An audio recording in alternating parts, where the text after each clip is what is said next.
So basically, we still don't know why this is happening. Let's get into the review.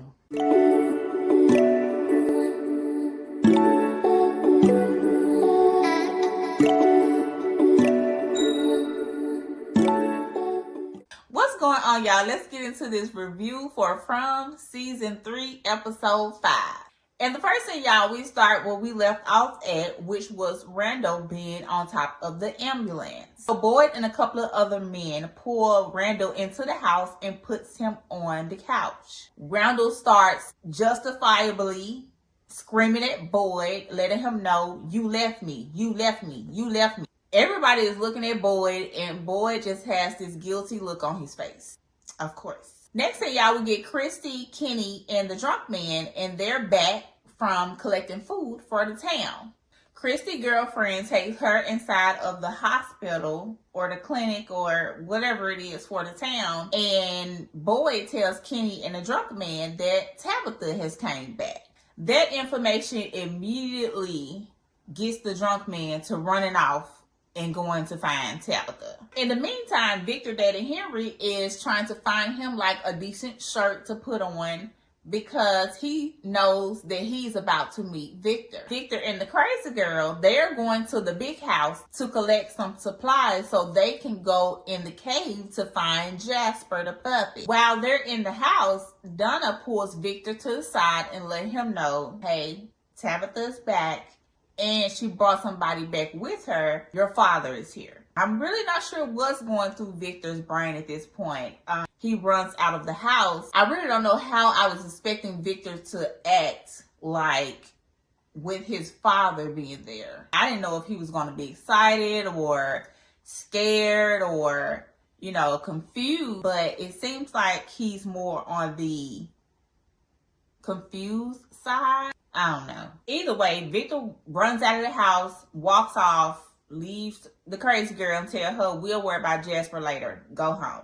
Jim and his kids have their mother back, Tabitha, and they're all having a conversation trying to figure out how did Tabitha get out of the town. Of course, Tabitha can't explain how or why she got out of the town. The drunk man comes rushing into the house, begging Tabitha to take him to this tree. And Tabitha is like, "I gotta go to the town meeting." The drunk man said, "F that town meeting. We need to get to this tree." I can understand the drunk man in this moment because you were out of here. You were gone.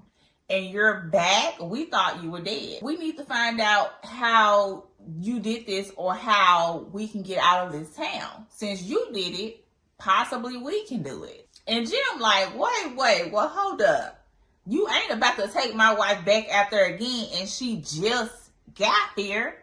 And the drunk man like, okay, go on to your little stinking meeting. But when you come back, we need to go to that tree. In the next scene, we get Kenny and Boyd, and they're in the sheriff's office. And Kenny is explaining to him that it's something else out there. We heard it twice, 2 nights in a row, just walking around our campsite.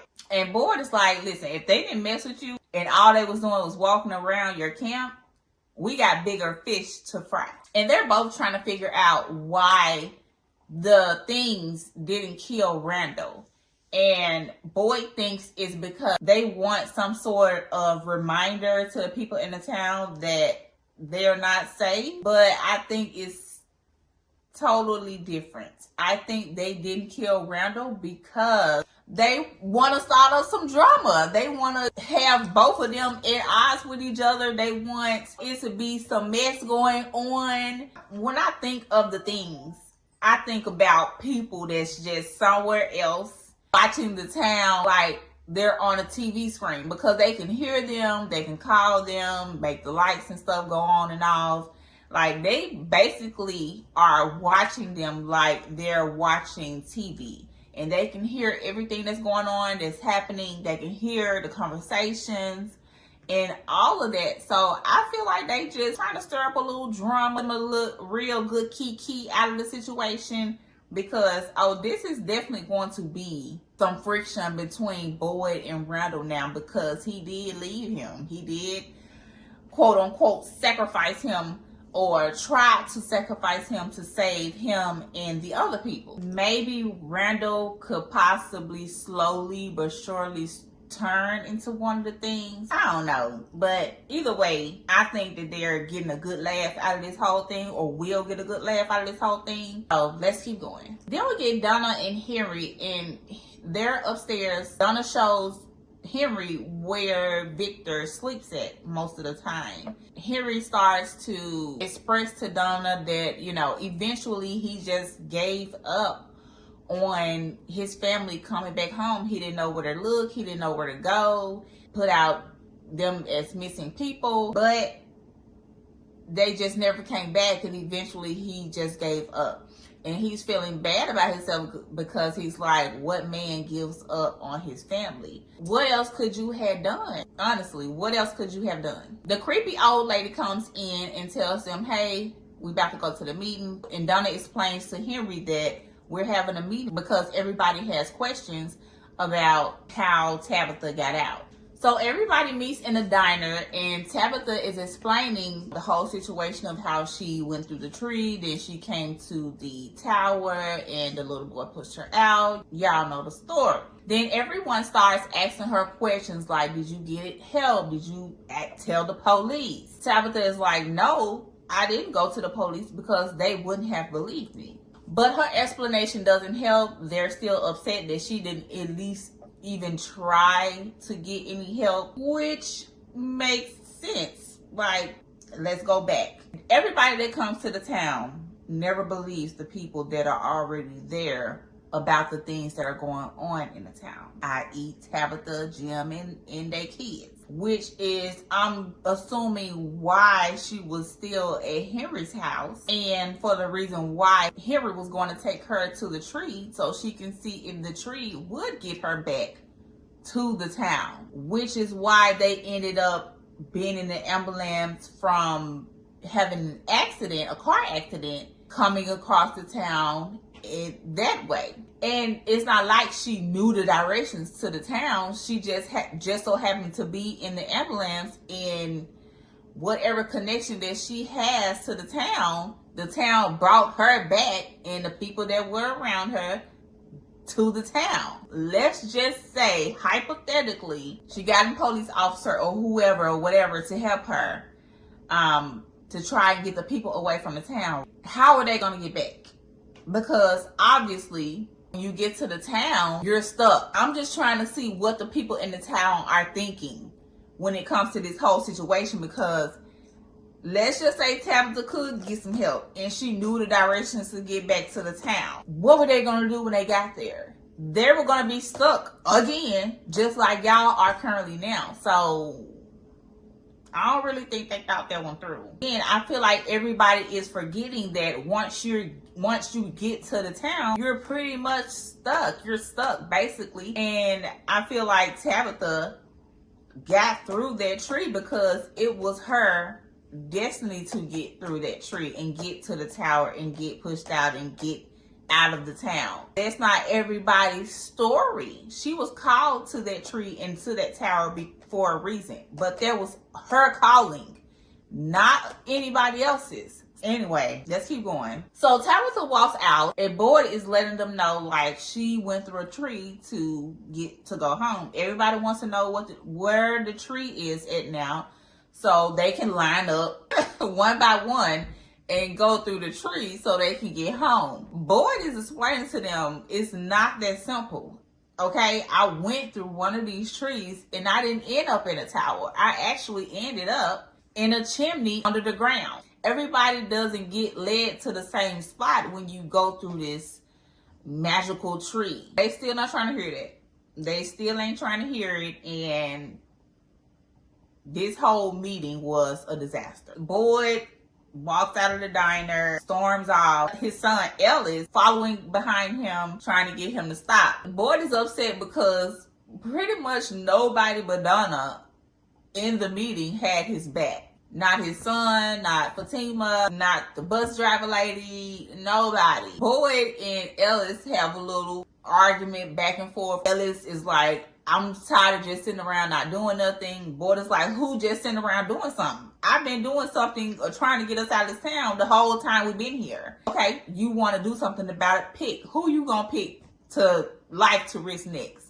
Who life are you gonna take a chance on next? Boy got real gangster on this. I was like, okay, boy. In the meantime, we get Julie and the young black boy. They had them little smoky smoke upstairs, and he was explaining to her the person that he sees while he's asleep and when he's awake. And she was explaining to him that smoking is the only thing that helps calm down the voices or the screams that she hears in her head. Afterwards, him and her go downstairs to the basement in the big house, and they find like a bunch of old clothes and old things. They also found a Polaroid camera and started taking pictures of each other. And this scene really didn't even give too much meaning to this episode. I do feel like later they're going to see something on those pictures that wasn't in the pictures when they took the picture. And the next thing, y'all, we get Boyd and Miss Police Lady. She came in the sheriff's office, you know, apologizing to Boyd about everything and giving him a little bit of advice of how he could have handled the town meeting better. Boyd basically went off on her saying, you killed somebody, Boyd. You got Miss Chinese Lady killed. You sacrificed Randall. We not gonna do this episode. Cause y'all already know Boyd been working my nerves this season. So let's keep going.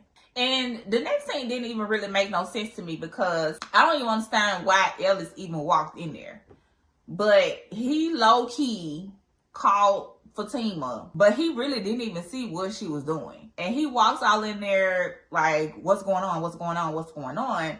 But I'm like, why is he even asking that question? Because for one, he didn't even see what she was doing. Number two, it's like, you coming in on assumptions that you don't even know about. Anyway, it didn't make no sense for the reason why he even came in there and for the reason why he came in there rah-rah. I don't know if it was because she's always in there. We haven't saw that, but okay. Because I'm wishing he would have caught her like red-handed, like literally caught her eating Nikki.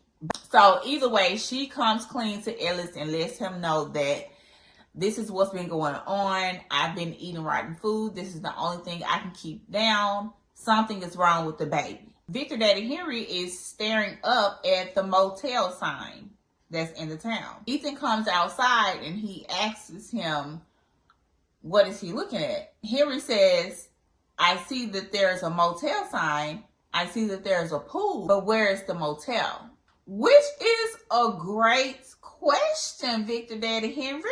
So him and Ethan walks off to go feed the animal. And Henry is explaining to Ethan that Victor didn't want to see him for whatever reason. Ethan is explaining to him, Victor is my best friend. Sometimes he gets this way, and it's because he doesn't want to see anybody else die.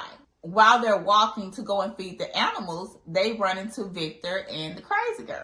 And Henry and Victor start slowly walking towards each other, looking like brothers. And Victor and Henry has this warm embrace of a hug. Victor just breaks down and he's crying and he's telling his dad, I didn't know how to get home. I didn't know how to get home. I didn't know how to get home. That scene really touched me. It gave me goosebumps. It sent a chill down my spine. I almost shed a tear a little bit. Next thing, y'all, we get Boyd and the bus driver lady, and he's on the bus. The bus driver lady comes on the bus with him and basically lets him know that, I'm sorry I didn't have your back in the meeting. I will make sure that I have your back from now on. In the meantime, Tabitha is taking the drunk man to the magical tree, and they're pulling the pieces of paper out of the bottles, and they have some type of numbers on them.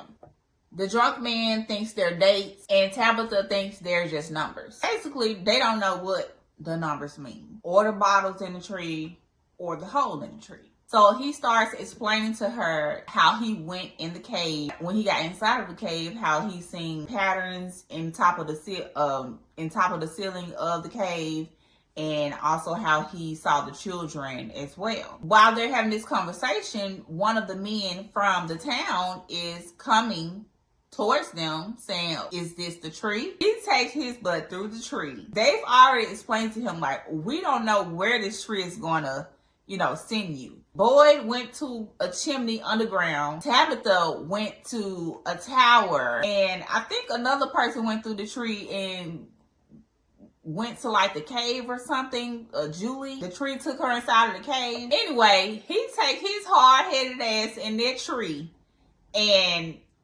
came out on the other side, inside of the pool's concrete. So he's stuck inside of the wall, in the side of the pool's concrete, and like his fingers is out, like a little piece of his face is out, and he's basically dead, okay? He asking for help, but he about to die. Boyd and the people in the town, they're standing around him. Boyd goes down there where he is and he pulls out his gun. And I think Boyd was about to kill him because of the situation that he's in, and got the nerve to want to be going off on Miss Police Lady. But before Boyd could pull the trigger on the man, just go ahead and put him out of his misery from his pain and suffering and hard-headedness, the man died. Boyd turns around like, okay, who next? Who next? Who want to go through the tree next? Come on. Y'all want to go through the tree so bad. I already told y'all that the tree don't lead everybody to the same place. So who next? I'm trying to keep you dumb MFers alive, and y'all don't want to listen to your boy. Y'all, there wasn't too much going on in this episode. I basically just summarized the most important parts and gave my opinion on them. Y'all let me know in the comments what y'all thought about this episode. Y'all make sure y'all like, comment, and subscribe to the channel, and I will talk to you all on the next video. Bye!